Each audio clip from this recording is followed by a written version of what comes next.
Hello, everyone. Welcome.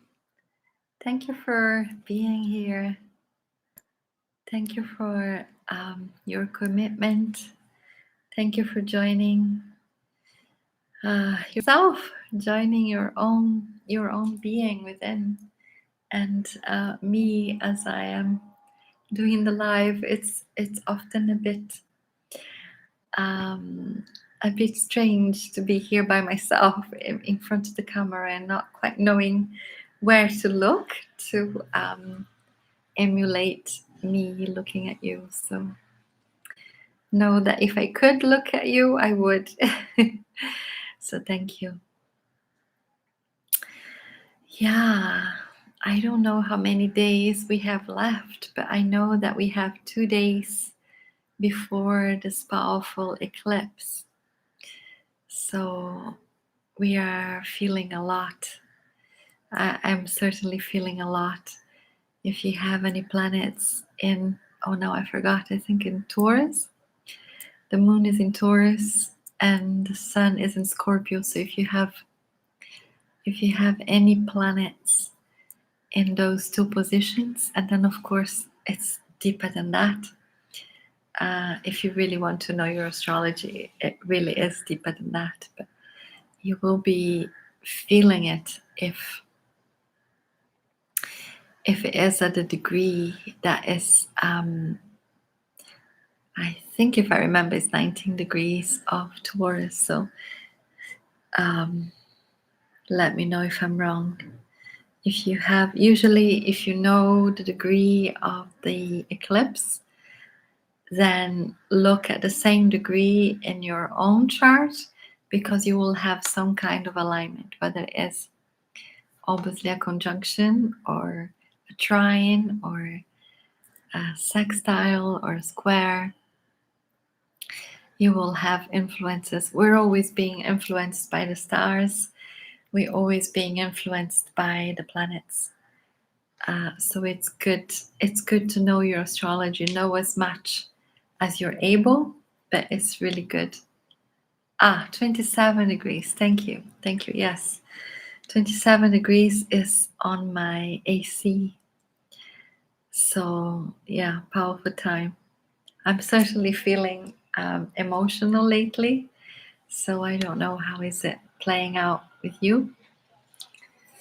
So be gentle on yourself and take it a minute at a time, not even a day at a time. Take it a minute at a time.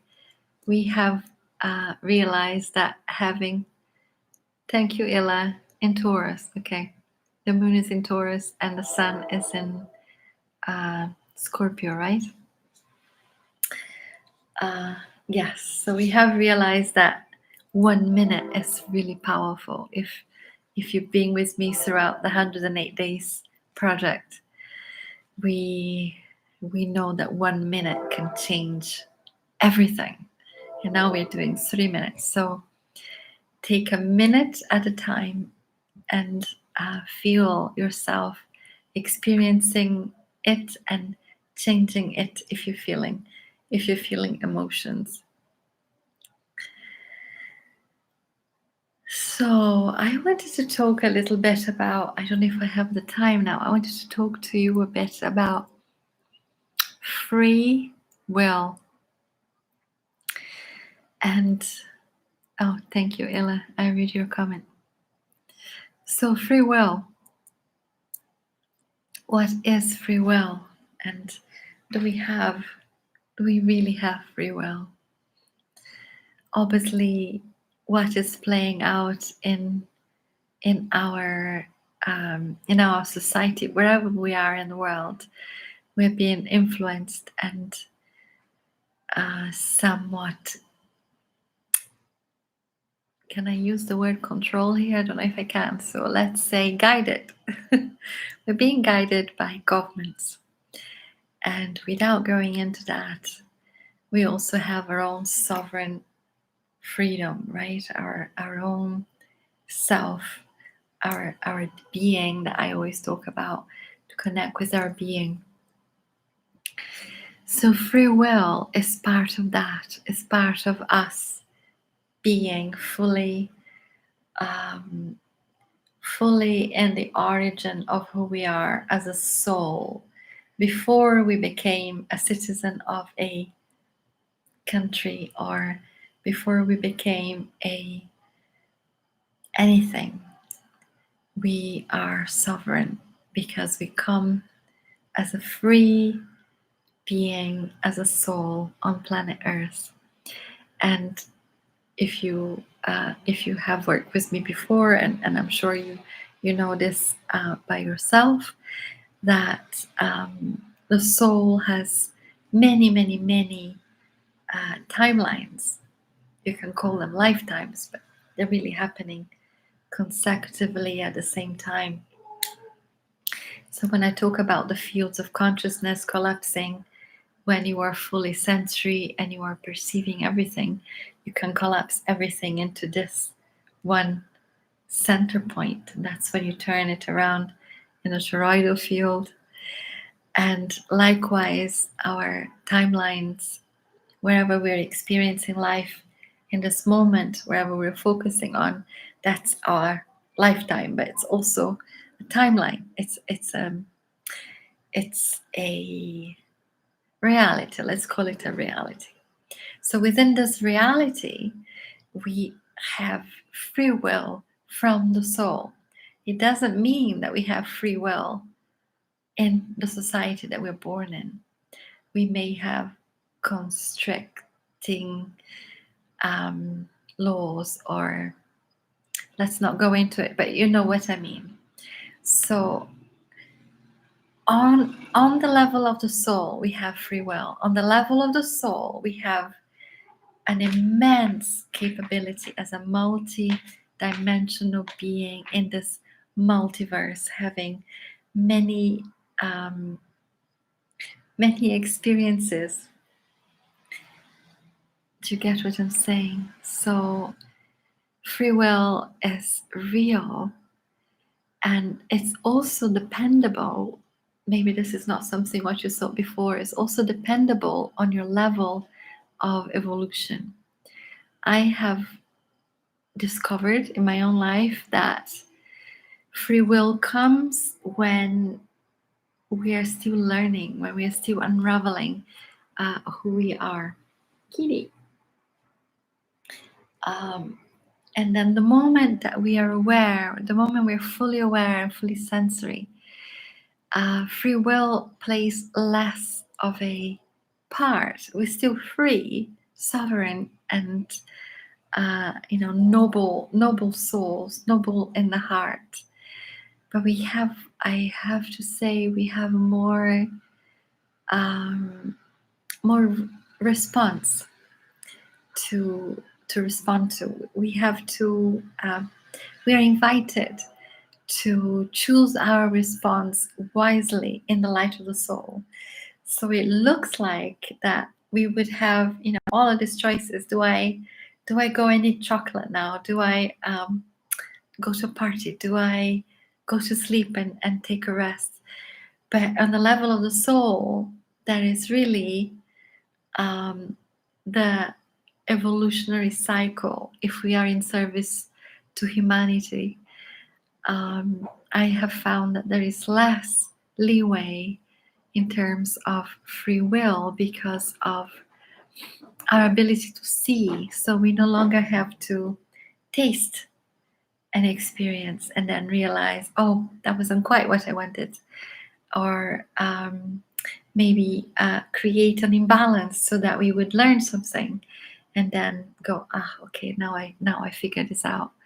So this is a little bit out there for you to figure out free will and your own evolutionary cycle, wherever you are in your evolutionary cycle, and how do you use this free will or not. Thank you all for being here. I am grateful every day for all of you, for all of your hearts and all of your amazing ambassadors to life, ambassadors to humanity. Thank you.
Thank you all so much.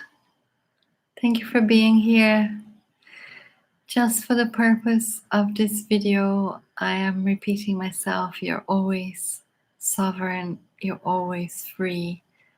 And whatever is playing out in your life, in your country, it will pass. You will always be free. It will always be sovereign. We got this. So much love. See you tomorrow. Thank you.